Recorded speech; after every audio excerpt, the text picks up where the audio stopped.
is here to share the journey of her company through adopting Elixir. Give it up for Anita Ludermann.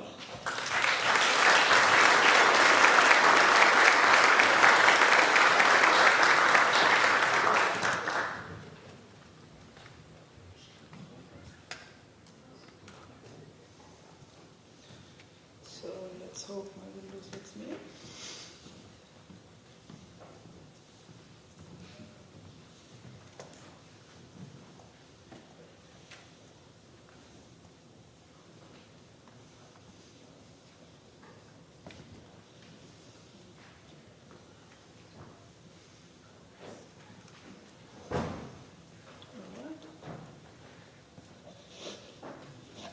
Yeah, hello everybody.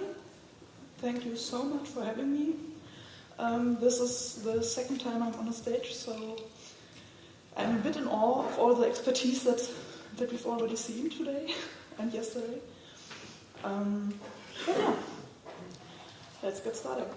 I want to talk to you about our journey, how we started with Elixir, how we got into Elixir, and one of my favorite topics, closely related to that, working with legacy code.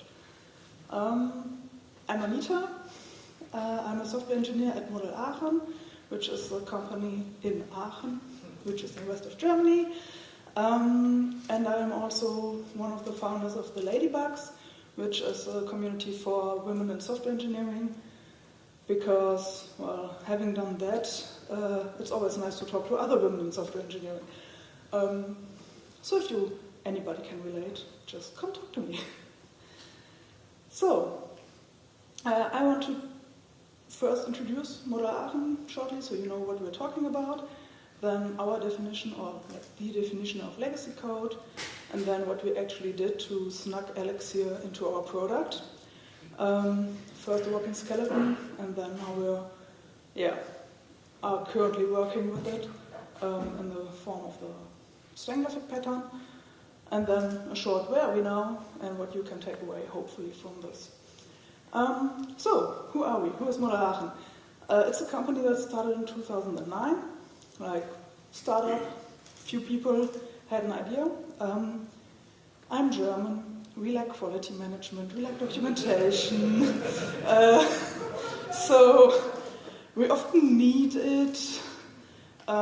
So that's our focus. Like we focus on quality and process management, and we have a software for it, but also offer consulting services because we think that it's best if the actual process is as close to possible to the documentation about it, so you actually can read up what you are supposed to do and not guess. Currently we are over 50 employees. We are growing quite a bit. In our software, as I've said, quality management, process management, we call it an interactive management system. So it's, by now it's a SaaS software, so it's cloud first. We still have some on-premise clients. It's called Kuwiki. Some people call it Kuwiki. Kuwiki is the real pronunciation. Basically you can imagine a bit like Wikipedia in other style, of course, where you can propose changes. Like if you are following a process and you see something is different, then it's written there, you can propose a change and somebody else can say, yeah, sounds about right, we'll do that, or not. And we also have a bit of auditing in it. So, that's where we are. We have software as a service. We have still some on-premise clients. They are not going anywhere. Our software engineering, meanwhile, is, basically incremental steps all the way. Like, we have do test-driven development, so we have a high test coverage. We do CI/CD. We also work with domain-driven design, so we shape in contexts.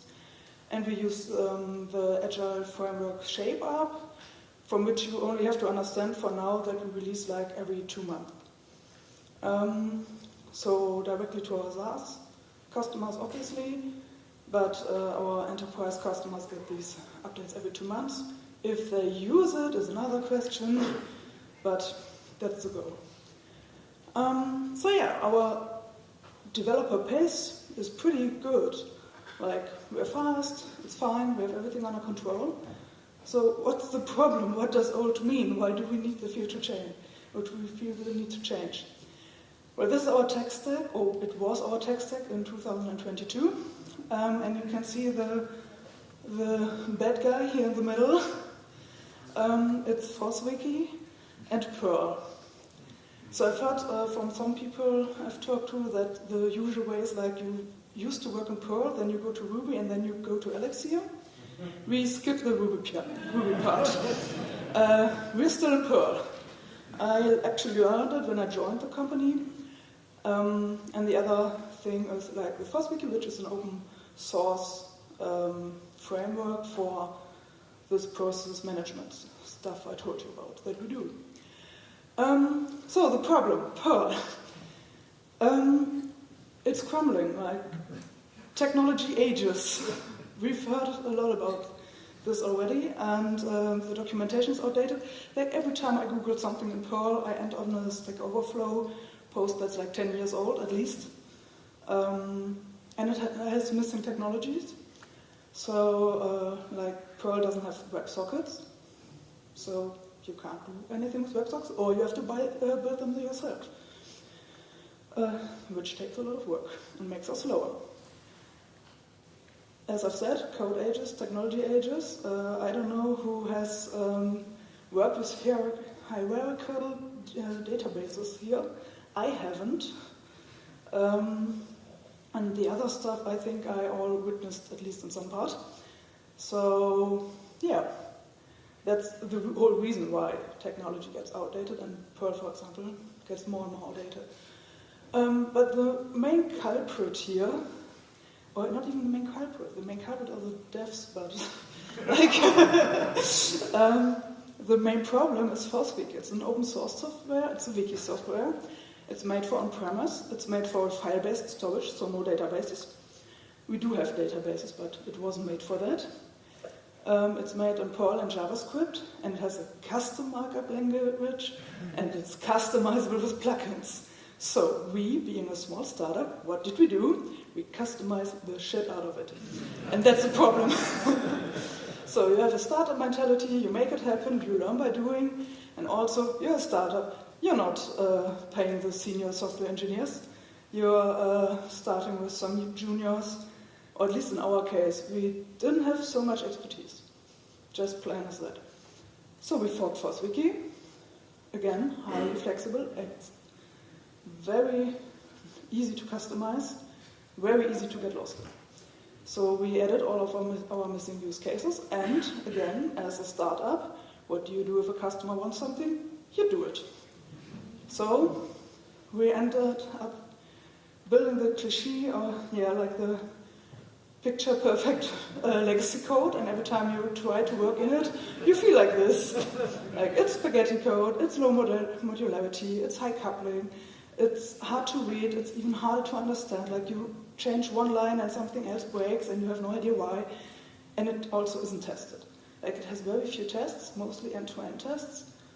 So we don't have any control about it. Like, we have to do something in it, and we never can estimate how long it will take. We have no idea what's happening, how many bugs we will add, and so on. And that's obviously not a good idea, or not feasible in the long run. So what now?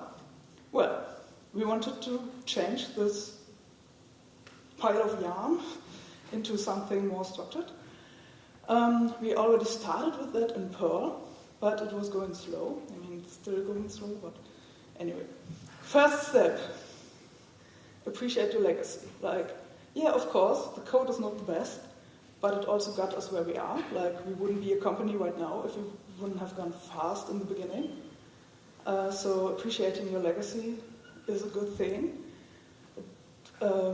Starting this green field and going like, well, throw it out, let's start anew, doesn't help if you do the same mistakes again. So, first of all, let's see how far we come, and maybe celebrate that a bit. Next step, where do we actually want to go? We need a vision. In our case, as I've said, we work with domain-driven design, so we needed some way of contexts. Like, what do we even have here and where do we want to go? Goal is to have these nice vertical slices that are modular and we can, work on without interfering with the other contexts.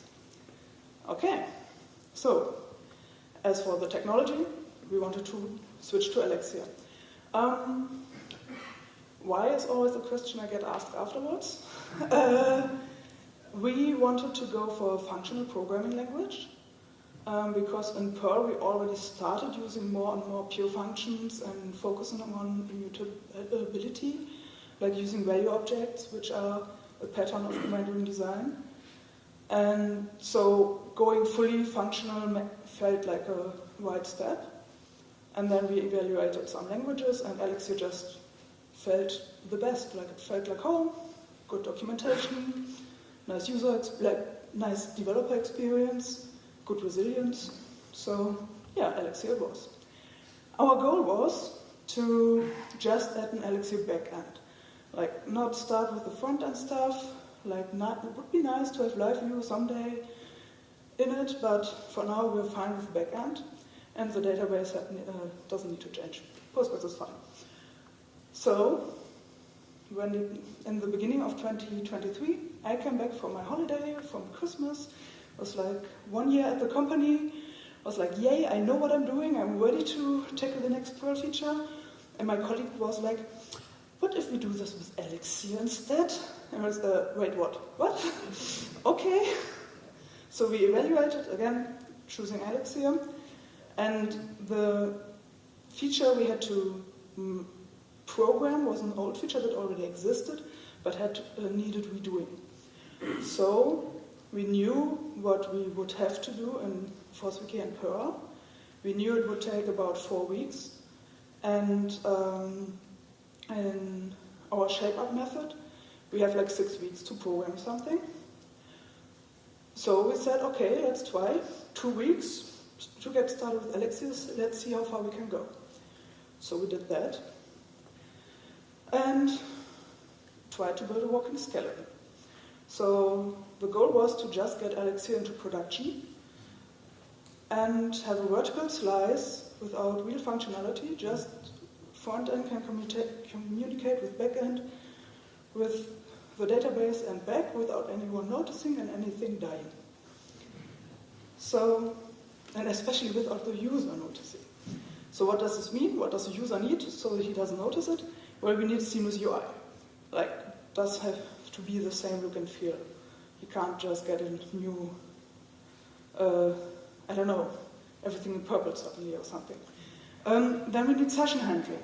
So the user shouldn't have to log in extra just because he wants to use a new feature. And then we need data consistency. So same data, obviously no loss, which means migrations. And yeah, these three were our goals. Seamless UI is easy because we only wanted to start in the backend. So that's basically a gift. We've already found a part of the walking skeleton. Perfect. Good start. Now, for the seamless session, we wanted to avoid an additional login, obviously. So we built it up on the existing session store. For authentication, we used the existing ForceWiki session and used the cookie again. So we basically had just an endpoint that provided what we needed. And for authorization, we used role-based access control. And again, we needed to make these roles available in Elixir, so we could actually build a feature in there that had needs roles, so like an authenticate user, for example. So we allowed the communication between Perl and Elixir, wrote a custom session plug, which basically just means the Elixir part talks to the Perl part and asks, hey, I got this cookie, is this valid? And please give me the roles if it is. Thank you. And that works. So we're happy with that one. Found another part. And the next part, data consistency. So we need data to be consistent for the user, obviously. You will notice if like half of the processes are missing suddenly. We have multi-tenancy, which means we have one database and then different schemas for each tenant, for each client. So we needed to make the existing tables available in Elixir. for usage in production, but also for usage in testing, which is another complicated part of this. Remember, we work with CI/CD, so we always have to make sure with each integration that stuff still works. And we are backwards compatible as well. Solution 1, schema migrations. We use triplex. For multi-tenancy, this was already there, we could use it, it's nice. We use Postgres schemas, as said, and we needed to add the provisioning and deprovisioning to Elixir. That was a bit more complicated, we had to do a lot of customizing for that, but in the end it was fine. We got it running. Then we needed to allow migrations for testing only, because we don't want every migration to run immediately. In Perl we had a concept for that, that we could run. Here we hadn't yet. By now we do. So we have like the repo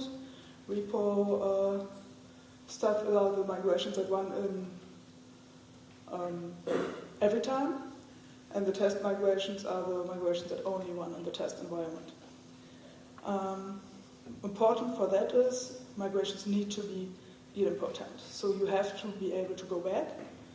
I mean, up and down, you probably all know it, that you have to implement it, and yeah, was okay. Like for more complicated stuff, we still went with Perl, so we made the database available in Perl first, but for the basic schemas, that worked fine.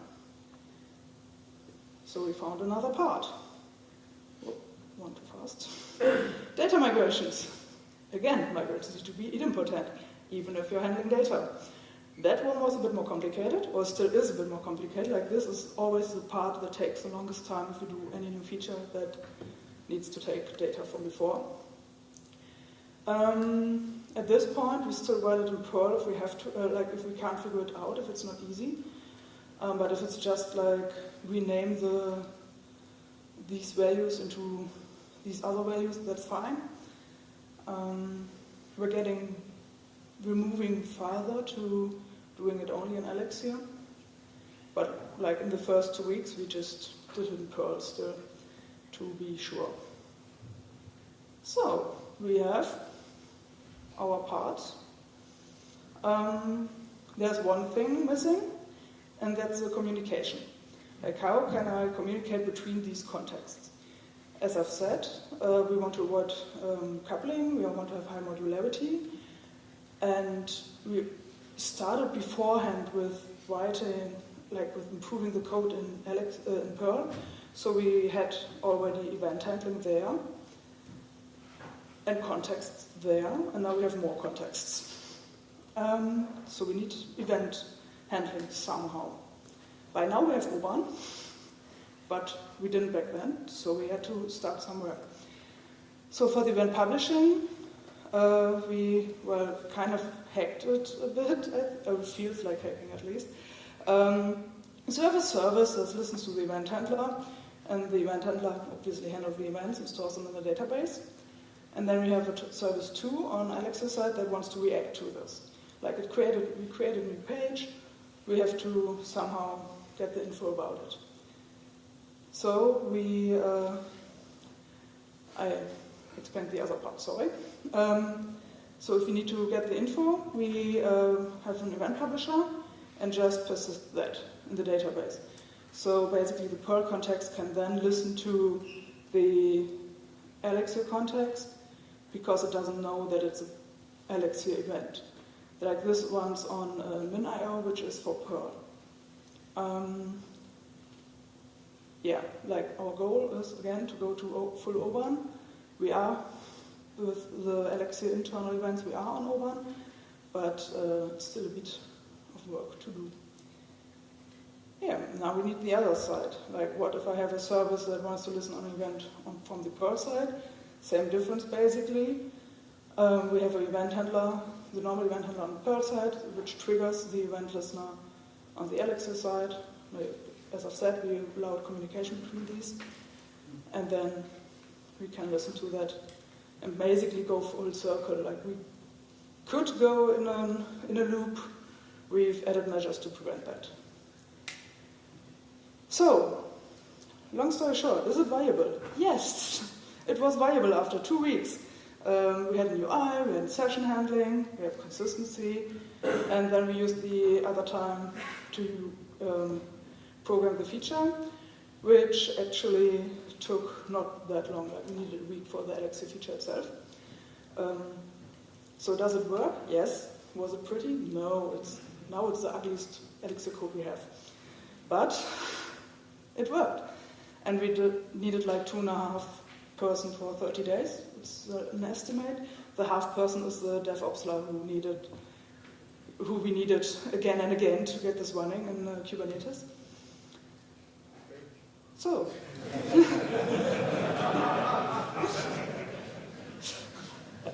Yeah. So, yeah, that's that part. What about old features? Well, I've brought one of my favorite examples because I've worked a lot on that one. We have attachments on our pages. Yeah, I mean, I think everybody knows what an attachment is, so just you can link, add a picture to your process. And this was all in FOSS-Wiki, in Perl, and we had to get this over to Elixir, or wanted to get this over to Elixir, because it was one of our more complicated features. This took a long time, and we used the strangler pattern. And I want to walk you through our steps, so you can maybe do that too with your more complicated features, which need renewal. So, first we have a page with an attachment. In the front end, it talks to the attachment service talks to the database to get some metadata and like the actual file name. And the attachment service also talks to the file storage to read or write the file. Everything on Perl side, this is where we started. We wanted to move everything of that into Elixir, like the attachment service, basically. So first we started with another feature that happened to use pictures, so part of attachments. So we added profile pictures and used that to start building the attachment service in Elixir. It wasn't fully functional for all attachments with like different MIME types and stuff, but we focused on the picture part first. And we can save and load the pictures metadata from database and read and write the picture. Nice. Next part, we ignore the profile picture part now. It's still there, of course.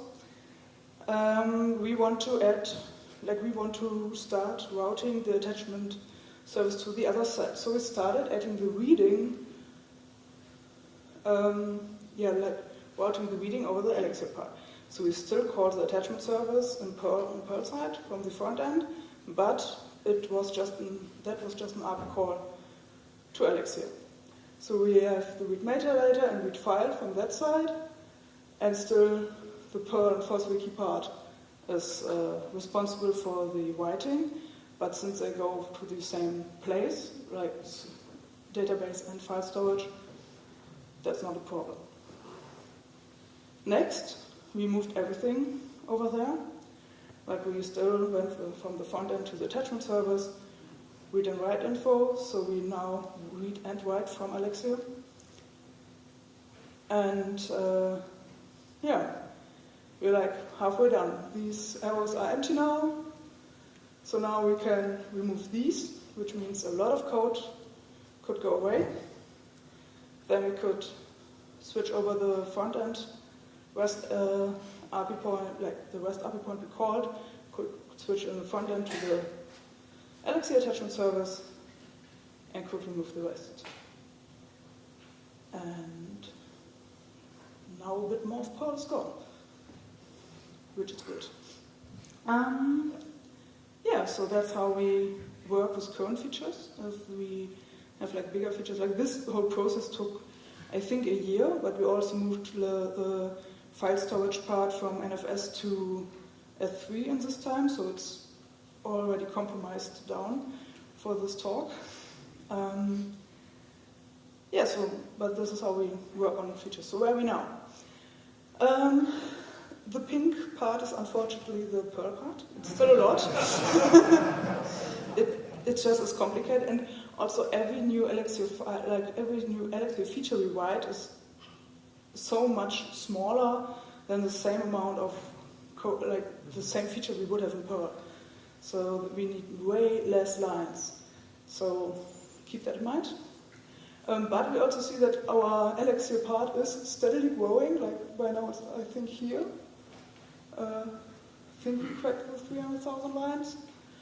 We build every new feature in Elixir, and every time we touch an old feature, we try to remove as much as time allows and move it over to Elixir side. So that process works. It's obviously difficult to align this with like company goals. Our users don't care if this is Perl or Elixir. We do, they don't. They want new features or better features. So it's always a mixture, like, do we focus on sales, do we focus on maintenance? So this is the main reason why it takes this long, but it's also good that we have the ways, like, we know what to do. So it's just a matter of doing it now. Yeah, ongoing challenges, as I've always said, new features versus modernization is always a discussion. Also, another big part is figuring out the functionality of the legacy feature. Like, actually deciding what you want the feature to do now. So what was the bug and what was the feature of that? So, that takes time. You can't rush that, really. And we've decided against just rebuilding it one-to-one in Elixir. So, what can you hopefully take home from this? First of all, incremental steps all the way. Like, I think this picture encapsulates this feeling perfectly, that if you are able to clean up a bit of the code, that's good. And start small. Like, you need a guiding star. You need to have a goal in mind where you want to go, but then, as we've also heard yesterday, just do it.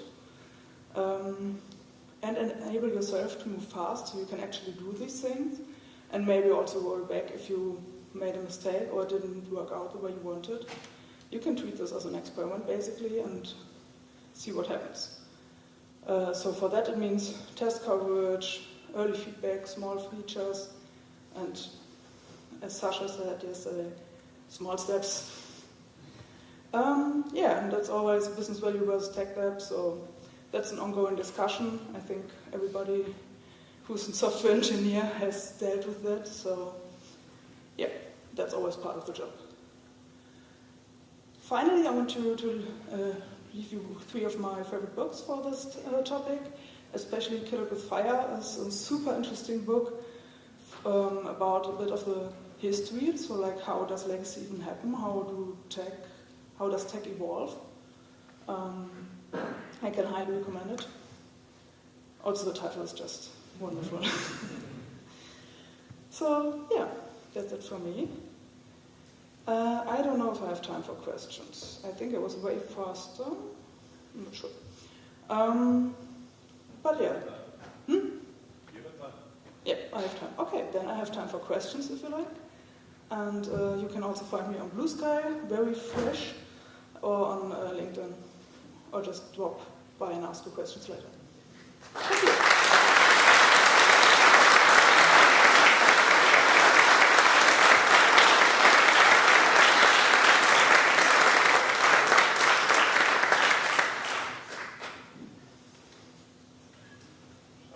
I've also been working with other migrations recently.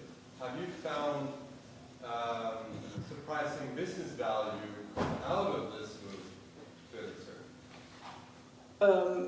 One of the main business values is that we're way faster if we implement new features.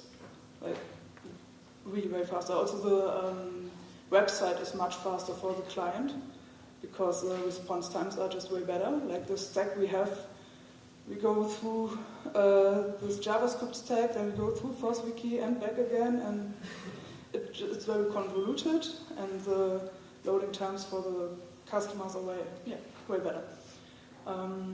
Other possibilities are we could implement other features we didn't have before, like we have WebSockets. So we have automatic updates for the live updates for the customer now.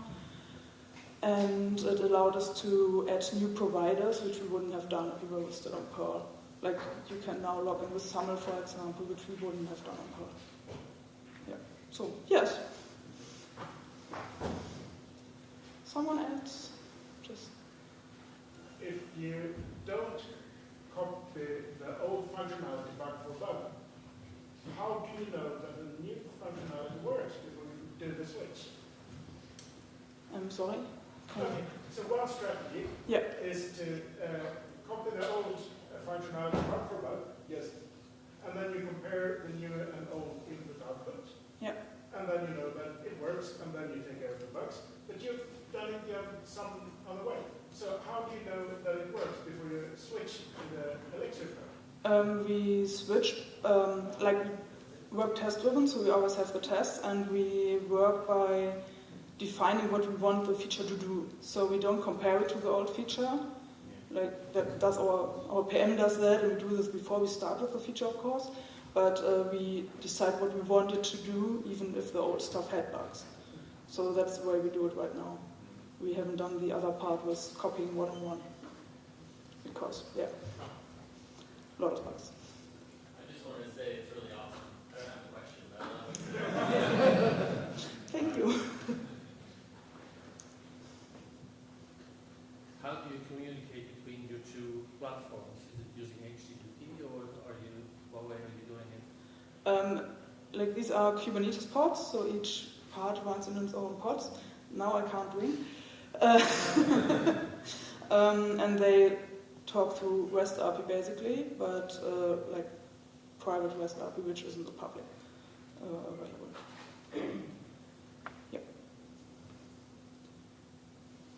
I also want to say it's a great talk, thank you. And I'm wondering how you managed to convince management that to be allowed to make a switch basically, because especially in startup, I can imagine it's like build more features all the time. Well, by now we're not a startup anymore, so that's one part.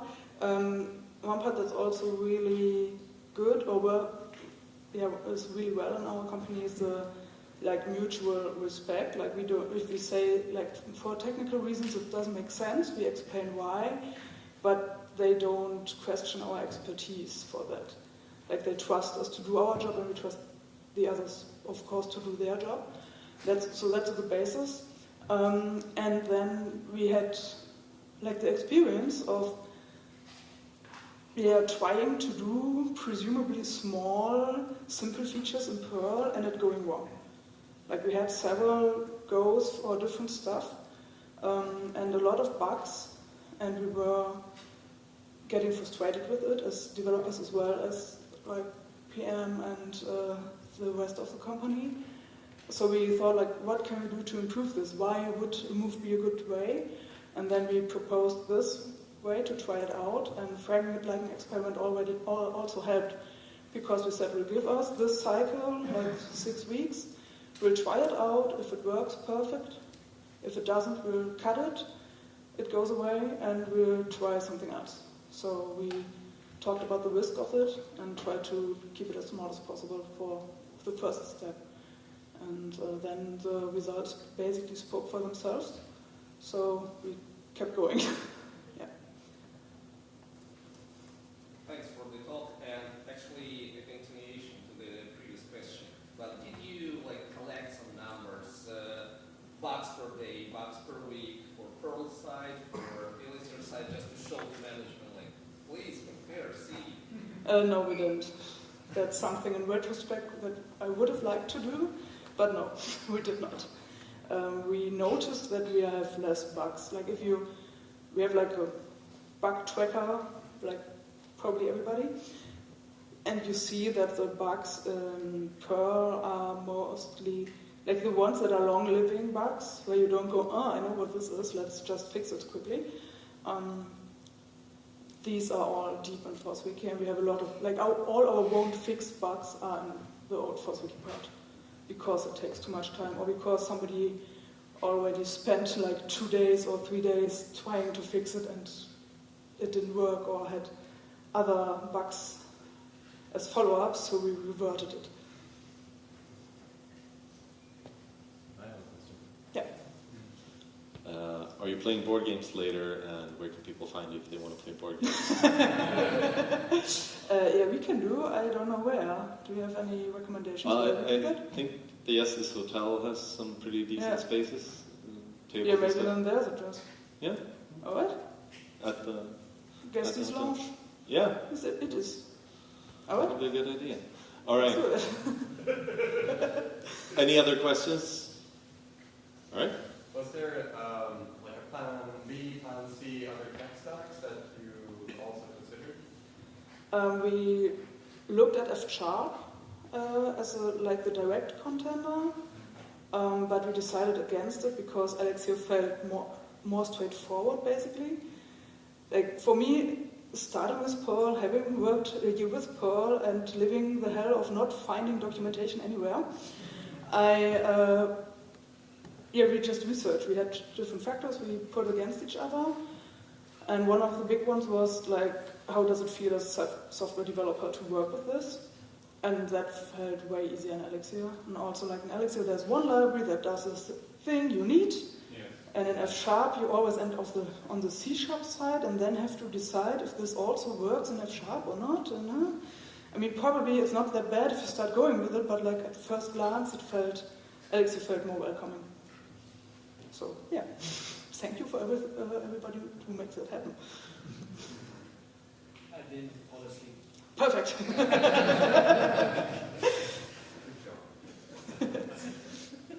How did you manage the skill sort of conflict between Perl and Elixir for like the individual developers? Because you have to constantly switch between the mental exercise of understanding Perl and Elixir. Do you understand the question? Yeah, I do. Thank you. I don't know if everybody else heard it. Like, it was like, how do we work with the mental load of switching between languages, and like the skill issue to start with Elixir. In the beginning, when we had the first cycles, we made sure that we always work in pairs, and we always switch pairs. So I work with colleague A together for this cycle, and next cycle I work with colleague B, and so on. So we made sure that the two colleagues who started with Elixir, which was another colleague and me, we made sure to then work with other colleagues, and then they again with other colleagues. So we had this knowledge transfer in the pair programming, or through pair programming, and we also featured more time. Like in the beginning we said, okay, we will be slower, let's make sure we have more time for that. So like if we thought it would be 2 weeks, we gave ourselves 4 weeks for that. But then it went pretty quickly. Now the hurdle is always, if you have to go back into the Perl stuff and go deep into it, you're like, how was this going? And with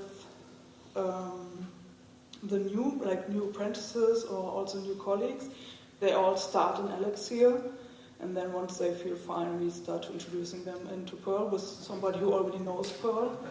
So it's like a bit of a hand-holding. Does that come with Tylenol? Sorry? Does it come with Tylenol? No, it doesn't. Here's free Tylenol and some Perl. But yeah, sometimes you would wish, yeah. That's okay. Do you use it like punishment? No. No, we don't. So the Perl that I've inflicted on people, or I've read, it's kind of like a write once, read never kind of language. Is there anything that you miss from Perl, or anything that'll stick around? Good question. Or it's too much effort to move? Well, we have a lot of stuff that's too much effort to figure out right now. So like we know this would take at least 3 months to completely move over. So it never was, like business never said, okay, let's invest these 3 months, it's not worth, like they will say it's not worth that. So the most important stuff we have over, I guess, partly. But yeah, there are stuff that we say, it's the way it is, we won't accept new bugs they won't fix bugs, they are accepted. And one day we have to figure out what to do with this, but right now it doesn't bother us, so it is allowed to live for now. All right. Thank you so much, Anita. Okay.